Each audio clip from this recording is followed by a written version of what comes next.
Welcome back, UPSC aspirants, to Rungta IAS Academy. Let's jump right into today's Rapid Explainer. We are tackling a highly dynamic topic for your General Studies Paper 1 Society syllabus.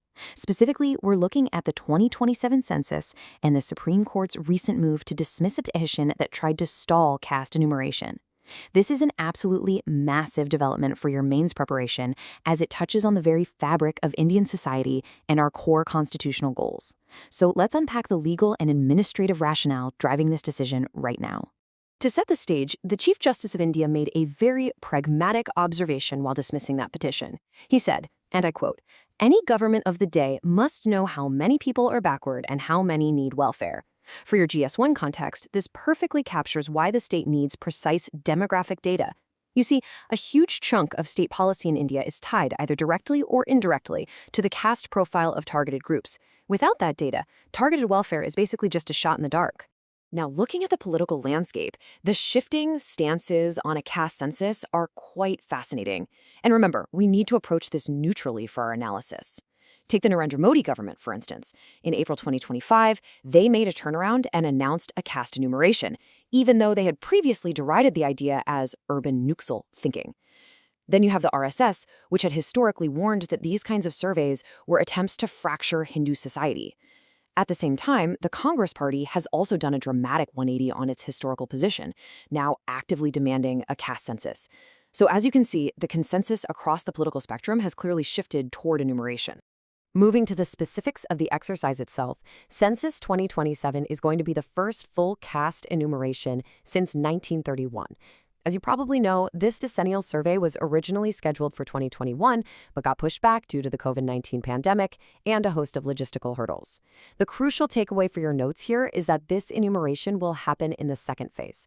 This means that instead of just recording if someone belongs to a scheduled caste or scheduled tribe, like all post-independence censuses have done so far, enumerators are now going to ask every single individual their specific caste. Let's move on to our next major theme: India's historical caste paradox. To really grasp the gravity of this shift, we have to examine the core paradox that is basically baked into our nation's founding principles. The early governments of independent India made an active, conscious decision not to enumerate caste in the census. The dominant thinking back then was all about creating a casteless society. They truly believed that officially counting caste communities would only reinforce the very institution they were trying so hard to dismantle. But countering that idealism is the harsh administrative reality. The state simultaneously had to account for caste identities to actually implement positive discrimination for legislative representation and employment. It's a classic paradox. We want to erase caste, yet we absolutely need those caste identities for state policy to function. The current clamor for a caste census is really just the newest manifestation of this exact paradox. Which brings us to our next section, the 2011 data disaster. So what actually happens when we try to count everyone?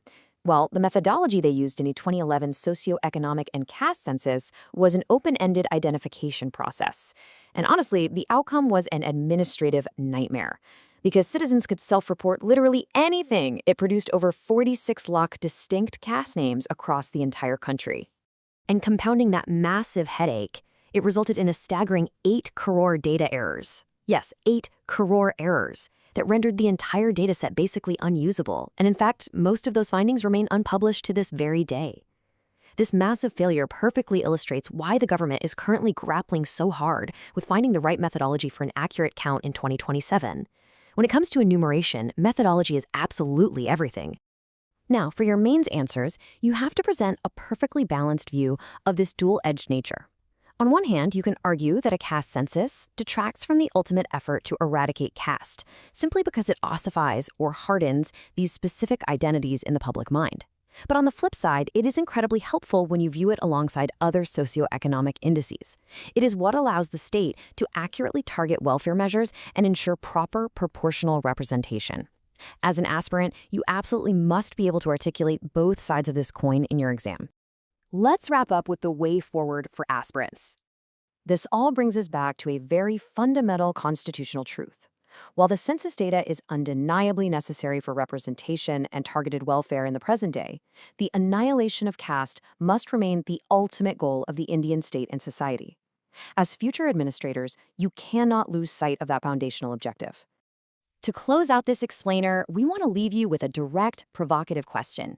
This is one you should definitely prepare for your personality test. Should individuals have the option to classify themselves as casteless in the upcoming census? The source material strongly argues that people must be allowed to explicitly state they are casteless if they choose to do so. So think about how you would defend this stance in a high-pressure interview setting. How do you balance the administrative need for precise data with an individual's fundamental right to transcend their caste identity? Ponder on that. Thank you for joining us here at Rungta IAS Academy, and keep preparing well.